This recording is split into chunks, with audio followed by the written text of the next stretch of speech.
India के union information और broadcasting minister Anurag Thakur से मुतालबा किया गया है कि जिनसी हरासानी के मुलजिम साजिद खान को बिग बॉस 16 से निकाला जाए।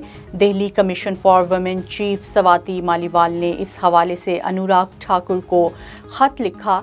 स्वाति मालीवाल ने ट्विटर पर लिखा है कि साजिद खान पर 10 खवातीन ने जिनसी हरासानी के इल्ज़ामात लगाए और अब ऐसे शख्स को बिग बॉस का हिस्सा बनाया गया है, जो कि गलत है। नामवर भारतीय फिल्म डायरेक्टर करण जौहर ने ट्विटर पर अपना अकाउंट डिलीट कर दिया। करण जौहर को अक्सर माइक्रो ब्लॉगिंग वेबसाइट पर ट्रोल्स की जानिब से तनकीद का सामना रहता है।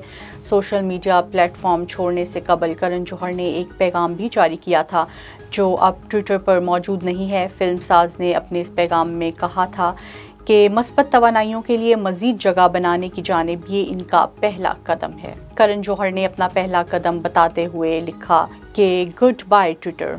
बॉलीवुड की मारूफ अदाकारा सुष्मिता सेन अपनी नई वेब सीरीज़ ताली में ट्रांस एक्टिविस्ट का किरदार अदा करने पर तनकीद का निशाना बन गई।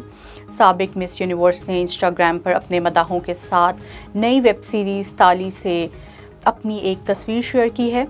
सोशल मीडिया सारिफीन का कहना है कि एक ट्रांसजेंडर बरादरी की मुनासिब नुमाइंदगी करने के लिए इस किरदार के लिए किसी खातून अदाकारा के बजाय किसी ट्रांसजेंडर को ही कास्ट किया जाना चाहिए था।